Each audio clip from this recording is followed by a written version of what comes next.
নবী সাল্লাল্লাহু আলাইহি ওয়াসাল্লাম কাবা ঘরে নামাজ পড়ছেন। আবু জেহেল নাম শুনেছেন? আবু জেহেল দেখে ফেলেছে, এসে নবী সাল্লাল্লাহু আলাইহি ওয়াসাল্লামকে আঘাত করেছে, একটা ঘুষি দিয়েছিল। আল্লাহ রাসূল সাল্লাল্লাহু আলাইহি ওয়াসাল্লাম কিচ্ছু বলেন নাই। এই দৃশ্যটা দেখেছেন একজন দাসী, দেখে হামজা রাদিয়াল্লাহু আনহু স্বীকার করে ফিরছিলেন। তিনি কিন্তু তখন ইসলাম কবুল করেন নাই, নবীর চাচা, আপন চাচা। হামজা রাদিয়াল্লাহু আনহু আসছেন, তাকে বলছে ইয়া আবু আমারা, ইয়া আবা আমারা, হে হামজা, তার উপনাম ছিল এটা। তুমি যদি দেখতে কিভাবে আবুল হাকাম ইবনে হিশাম মানে আবু জেহেল তোমার ভাতিজাকে গালি দিয়েছে, আঘাত করেছে। হামজা রাদিয়াল্লাহু আনহু বললেন আওয়া ফাআলা হাদা, সত্যি কি সেই কাজটা করেছে? তখন এই দাসী বলছেন ই ওয়া রব্বি, আল্লাহর কসম সত্যি এই কাজটা করেছে। তখন তিনি ঘোড়া ছুটিয়ে কাবা ঘরে গেলেন, গিয়ে দেখলেন আবু জেহেল দাঁড়িয়ে আছে সবার সামনে, কাবা ঘরে সবার সামনে আবু জেহেলের কলার ধরে তাকে প্রচন্ড জোরে একটা ঘুষি দিয়ে বললেন যে আতাশতুমুনি ওয়া আনা আলা দীনি, তুমি কি আমাকে আঘাত করবে? আমি নিজে তার দিনের উপরে আছি।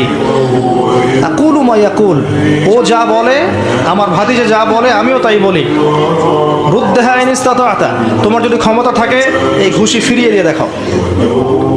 কে বলেন এই কথা?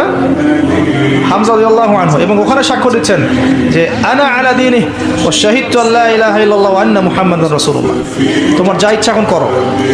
কারো বুকের কলিজা ছিল না, ওখানে হামজা রাদিয়াল্লাহু আনহুকে একটা আঘাত করে দেখায়। এবার তিনি চলে গেলেন দারুল আরকামে, যেখানে নবী সাল্লাল্লাহু আলাইহি ওয়াসাল্লাম তখন ছিলেন। সেখানে গিয়ে বলছেন ইয়া ইবনে আখি, হে আমার ভাতিজা, কুনতু আনসুরুকা লিল হামিয়া, আমি এর আগ পর্যন্ত তোমাকে আত্মীয়তার সম্পর্কের কারণে সাহায্য করেছি। আলান, আজকে থেকে আনসুরুকা লিল ইসলাম, আমি তোমাকে ইসলামের জন্য সাহায্য করব। ওয়া আশহাদু আল্লা ইলাহা ইল্লাল্লাহ ওয়া আন্নাকা রাসূলুল্লাহ। এরপরে ইসলাম শক্তিশালী হচ্ছে। এই দৃশ্যটা দেখেছে ওমর রাদিয়াল্লাহু আনহু। দেখে তিনি বাসায় গিয়ে চিন্তা করছেন, তিনি কিন্তু একটা গোত্রের নেতা, চিন্তা করছেন যে সমস্ত সমস্যার গোড়া মনে হয় মুহাম্মদ, নাউযুবিল্লাহ। যদি তাকে আমি হত্যা করে ফেলি এবং হত্যা করে আমি আমাকে এই বনু হাশেমের কাছে সুপর্দ করি, তাহলে সব সমস্যার সমাধান। এভাবে তিনি কোষমুক্ত তরোয়াল নিয়ে বের হলেন। আপনারা জানেন ঘটনা। বের হলেন তাকে হত্যা করতে। পথে শুনলেন তার বোন এবং ভগ্নিপতি ইসলাম কবুল করেছে। ওখানে গেলেন, দরজার বাইরে থেকে শুনছেন কোরআনের আওয়াজ শোনা যাচ্ছে। কোন সূরা? তাহা, মা আনজালনা আলাইকাল কিতাবা লিতাশকা, মা আনজালনা আলাইকাল কুরআনা লিতাশকা ইল্লা তাযকিরাতান লিমান ইয়াখশা তানজিলাম মিম্মান খালাকাল আরদা ওয়াস সামাওয়াতি উলা আর রহমান আলাল আরশ ইস্তাওয়া। এই সূরাটা পড়তে লাগলেন। একটা পর্যায়ে তার চোখ দিয়ে দরদর করে পানি পড়তে লাগলো। তিনি শিক্ষিত যুবক ছিলেন। আরবে তখন খুব কম যুবক পড়াশোনা করতে জানতো, হয়তো 12 জন বা 14 জন, তার মধ্যে উনি একজন ছিলেন। তিনি বুঝতে পারলেন যে এটা আল্লাহর কালাম, এটা মানুষের লিখিত কোনো কাব্য নয়। তিনি তখন তার বোনকে বলছেন ইয়ামবাগি লিমান ইয়াকুলু হাদা, যে সত্তা এভাবে কথা বলতে পারে, আল্লা ইউবাদা মাআহু গায়রা, এটা শোভা পাবে না যে তার সাথে অন্য কারো ইবাদত করা হোক। খুজুনি ইলা রাসূলিল্লাহি ওয়া আসহাবিহি, আমাকে আল্লাহ রাসূল এবং তার সাহাবীদের কাছে নিয়ে চলো। আযহাবু ইলাইহি ওয়া আসলিমু, আমি সেখানে যাব এবং ইসলাম কবুল করব। তাকে নিয়ে যাওয়া হলো। হামজা রাদিয়াল্লাহু আনহু দেখলেন কোষমুক্ত তরোয়াল নিয়ে তিনি বাইরে, তাকে ভিতরে ঢুকালেন। ঢুকিয়ে বললেন যে আলা তানতাহি হাত্তা ইউনজিলাল্লাহু বিকা কারিয়া, তুমি কি ততদিন পর্যন্ত শান্ত হবে না যতক্ষণ আল্লাহ পাক তোমার উপরে কোনো শাস্তি নাজিল না করছেন? রাসূল সাল্লাল্লাহু আলাইহি ওয়াসাল্লাম তাকে ছাড়তে বললেন। তিনি আসলেন। আমাদের নবীজি কিন্তু আগেই দোয়া করেছিলেন, আল্লাহ দুইজন ব্যক্তির মধ্যে একজনকে আল্লাহ তুমি হেদায়েত দাও, দিয়ে ইসলামকে শক্তিশালী করো, হয় আবু জেহেল, আবুল হাকাম ইবনে হিশাম, অথবা ওমর ইবনে খাত্তাব। ওমর রাদিয়াল্লাহু আনহু স্বচ্ছ সাদা মনের মানুষ ছিলেন, পবিত্র মনের মানুষ, ফ্রেশ। সত্য হলো সত্য, মিথ্যা হলো মিথ্যা, কোনো টালবাহানা নাই। আল্লাহ পাক তাকে কবুল করলেন। তিনি নবী সাল্লাল্লাহু আলাইহি ওয়াসাল্লামের সামনে দাঁড়িয়ে বললেন ইয়া রাসূলুল্লাহ, হে আল্লাহর রাসূল সাল্লাল্লাহু আলাইহি ওয়াসাল্লাম, জিতুকা উমিনু বিল্লাহি ওয়া রাসূলিহি, আমি আল্লাহ এবং তার রাসূলের প্রতি ঈমানদার হয়ে এখানে এসেছি। ওয়া বিমা জি'তা বিহি মিন ইনদিল্লাহ, এবং আপনি আল্লাহর পক্ষ থেকে যা নিয়ে এসেছেন তার প্রতি ঈমানদার হয়ে এখানে এসেছি। আশহাদু আল্লা ইলাহা ইল্লাল্লাহ ওয়া আন্নাকা রাসূলুল্লাহ, আমি সাক্ষ্য দিচ্ছি আল্লাহ ছাড়া কোনো মাবুদ নেই এবং আপনি আল্লাহর রাসূল। এরপর তিনি এক একজন মক্কার বড় বড় কাফেরের বাসায় গিয়ে নক করতে লাগলেন,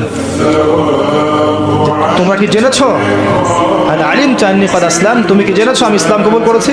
আবু জাহেলের বাসা একবার, উতবার বাসা একবার, সাইবা এদের বাসা একবার, ওয়ালিদ বিন মুগিরার বাসা একবার, সবার বাসা একবার করে গিয়ে বলছেন, শুনেছো আমি ইসলাম কবুল করেছি? সবার মুখে তখন ভয়ে, ওমর ইসলাম কবুল করলে তো সমস্যা। কাবা ঘরের সবার সামনে দাঁড়িয়ে ডাকছেন, ইয়া আইয়ুহান নাস ই'লামু আন্নী কাদ আসলামতু, হে মানব জাতি জেনে রাখো আমি ইসলাম কবুল করেছি। ওয়া কাদ শাহিদতু আল্লা ইলাহা ইল্লাল্লাহ ওয়া আন্না মুহাম্মাদান আবদুহু ওয়া রাসূলুহু। এরপরে তাকে মারা শুরু হলো, এরপরে তাকে মারা শুরু হলো। 10 জন মিলে তার সাথে পারছে না। একটা পর্যায়ে আদি গোত্রের একজন এসে এই লড়াই থামালো। থামি ওমর রাদিয়াল্লাহু আনহুকে বলছেন, আফালা কুনতা কাতামত, হে ওমর তুমি কি চুপ করে থাকতে পারতে না? ইসলাম কবুল করেছো তো কি হয়েছে, চুপচাপ থাকতে, নিজের দিন নিয়ে পালন করতে। এইভাবে সবার সামনে পাবলিকলি বলে মার খাওয়ার কি দরকার ছিল? তখন ওমর রাদিয়াল্লাহু আনহু বলছেন, ওয়াল্লাহি আল্লাহর কসম করে বলছি, লাউ ফাররিকান্নাল হাক্কা মিনাল বাতিল, আমি অবশ্যই সত্য এবং মিথ্যাকে আলাদা করে দিব। কামা ফাররাকাল্লাহু বাইনাল লাইলি ওয়ান নাহার, যেমন করে আল্লাহ রাব্বুল আলামিন রাত এবং দিনকে আলাদা করে দেন।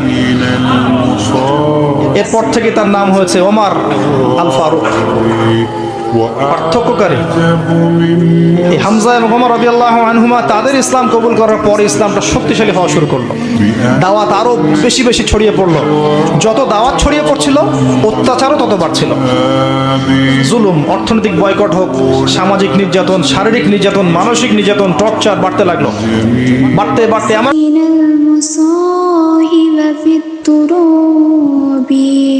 وأعجب من مريدك وهو يدري بأنك في الورى ملجبي ولولا أن لي معنى جميلا لبعت المؤسفين